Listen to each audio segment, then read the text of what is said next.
Të dashur shqiptar, sot humba ndjenjat dhe më kanë zgjuar me ujë të ftohtë. Sot po t'ishte gjallë Jokli, do e merrte librin e tij dhe do e bënte copa.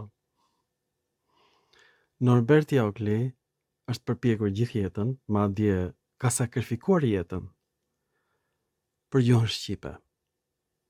Nuk u largua nga Akademia e Austrisë deri në momentin kur u arrestua, sepse nuk mund të ndahej nga librat e tij, nga biblioteka e tij për gjuhën shqipe. Ishte i bindur që ne jemi i lirë, Jokli. Dhe unë në vitin 2004 përkthej fjalorin e gjuhëve indo-europiane dhe vëre ca ngjashmëri të çuditshme me gjuhën e evgjitëve të dashur shqiptar. Mi po nuk ja thoja dot askujt. Më ngjante shumë fjala shqipe gishti me persishtën angusta, i thon gishtit. Në fakt i thon gishtit madh të dorës. Mirë po, një autor grek, pa ditur gjë fare për gjuhën shqipe, ka bërë një studim për gjuhën e evgjitëve në Greqi. Dhe ka gjetur një dialekt i evgjitësh, ku është fjala gishti, e jevgave nga Pradeshi, e pellazgave nga India të dashur shqiptar. Pellazgët nga India e sollën fjalën gishti në Shqipëri nga Greqia. Të dashur shqiptar, prandaj gjuha juaj nuk ngjan fare me mbishkrimet i lire. E kuptoni apo jo, të dashur i lirë, të dashur pellazgë. O pellazgji, o evgjitëri, është gjetur një dialekt jevgjish, dialekti Parakalamos, nga një jevgo grek Jaron Matras. Ai s'di asgjë fare për gjuhën shqipe dhe tregon variantet e fjalës gishti dhe ishti në gjuhën e jevgjëve në Greqi. Tani autori që ka bërë këtë zbulim nuk e ka patur fare mendjen tek gjuha shqipe.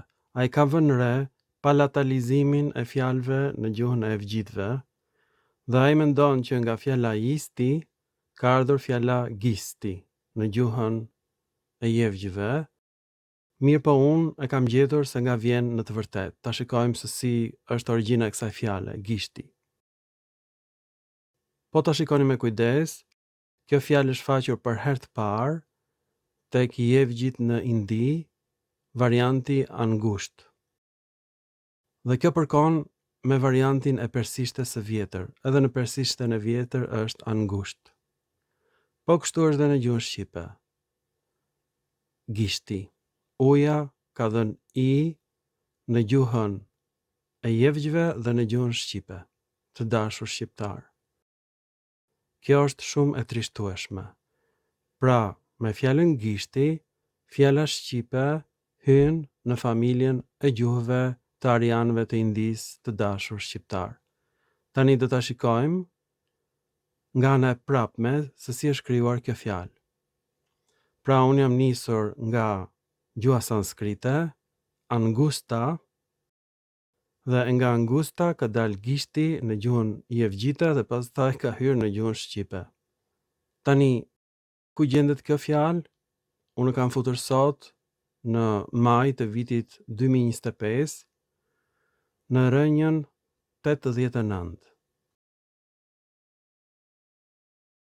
Rënja 89 indo-europiane ka kuptimin përkul gishtin.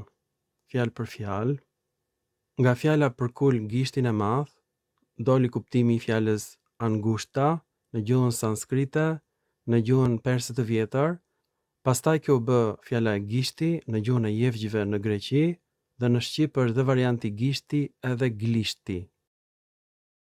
Pra varianti gl e shqipes, glishti, është krijuar nga g-ja e palatalizuar e gjuhës jevge, gishti.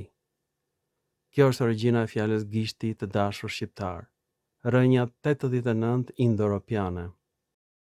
Kjo është përtej imagjinatës njerëzore.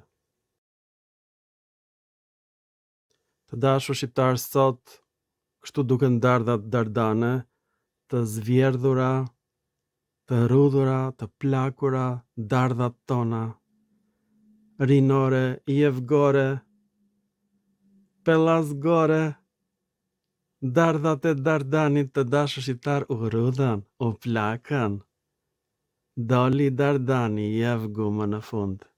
Prandaj fjalët e gjuhës shqipe nuk ngjajnë me fjalët e ilirishtes.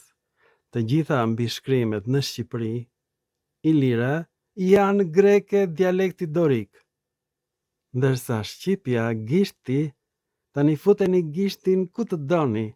Gishti është fjalë jevge, të dashur shqiptar. Do dalin fjalë të tjera të bukura jevge, të dashur shqiptar, por duhet të kontaktoni me mua, po gjetët fjalë jevgjite, më thoni me njëherë që ta gjejmë se nga cila rënjë indo-europiane lidhen me gjuhën sanskrite. Mirupafshim, të dashur shqiptar, Pellasgu nga Pradeshi.